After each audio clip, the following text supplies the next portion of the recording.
Okay, windshield washer ni paling berbaloi yang aku nampak sekarang ni. Sebelum ni aku beli liquid, tapi actually beli yang concentrate macam ni lagi berbaloi lah. Sebab dia bagi 2 papan. 1, 2, okay, full.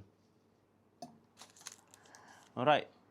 Jom kita tunggu 15 minit untuk tengok benda ni jadi warna biru ke tak.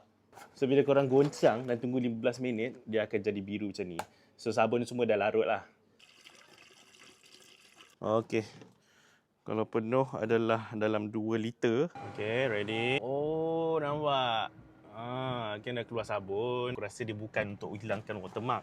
Dia untuk make sure kita punya windscreen ni bersih. And daripada kita guna sunlight ke, sabun basuh pinggan ke, sabun shampoo kereta ke apa kan, elok kita guna yang memang sesuai, memang untuk windshield lah. Baru best. Wiper dah baru. Windshield cleaner dah baru.